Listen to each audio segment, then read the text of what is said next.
a discussion with Astrid Wissenburg about Pathways to Impact. Astrid, why were Pathways to Impact introduced? The Research Councils introduced the Pathways to Impact as part of the application processes to help researchers think through how they can best engage with research users as part and parcel of their research design, and thereby to increase the opportunities and the chances of that research having a broader impact in an economic and societal sense of the word. What does RCUK hope to achieve with the Pathways?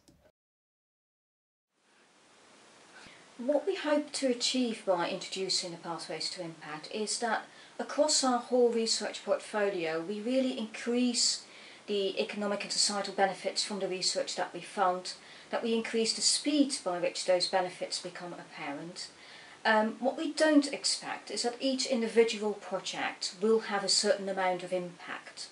What we are looking for is a across-the-board increase of the benefits that come from the research that we fund. So, will Pathways help to produce better research?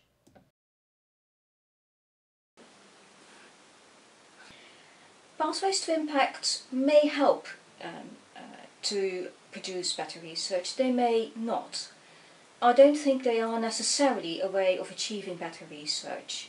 They are really there to make sure that excellent research has a broader benefit. They may achieve better research by, for example, opening up opportunities to engage early on with research users, phrasing research questions differently, providing access to people and information, in particular an issue often in the social sciences, where getting critical access to organisations can really help improve the research itself. So there are a lot of opportunities there, but it really depends on the research and the kind of user engagement that's appropriate for that. How important is the pathway to a grant application? The pathway to impact is quite important to a grant application, but it's not the primary criteria for funding. Excellence of the research remains the primary criteria. So as long as a research proposal is really excellent, it should get funded. However, we are in a very competitive environment where lots of projects are of very high quality. So Pathways to Impact, just like value for money, are some of the secondary criteria that we use to fund proposals. So in that kind of competitive environment, Pathways to Impact are quite essential to making the best of an opportunity to get your funding. Can a poor pathway prevent excellent research being funded?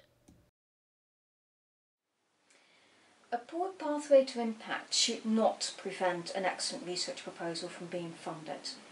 If that proposal is really excellent in comparison to other research proposals out there, what is likely to happen if a poor pathway to impact is associated with a good proposal suitable for funding is that there will be conditions attached to that funding, and that, for example, the applicant will be asked to resubmit a pathway to impact before the funding can get released. What should be included in a good pathway to impact? That's quite a difficult question to answer because it really depends on the research project itself. And whatever it goes into a pathway to impact really needs to be logical as an extension to the research. If it's not, there's no standard recipe that can be used for a social science pathway to impact. It doesn't exist and it won't ever exist.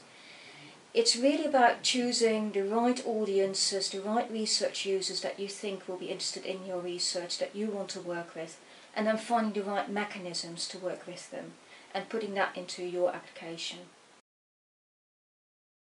Is there a rule of thumb on how much resource should be allocated to fund Pathways to Impact? No, again, it really depends upon the appropriateness to the proposal. A substantial chunk of money, I would say that you'd want to look, ESRC is always used at least 5% for its major research projects. So I would expect something similar in a normal grant application. But again, it depends. If you have an action research proposal, you may want to go a lot further than that. Or it may be that actually a lot of your engagement activities is part and parcel of your research methodology. There's no standard set guidance in that sense.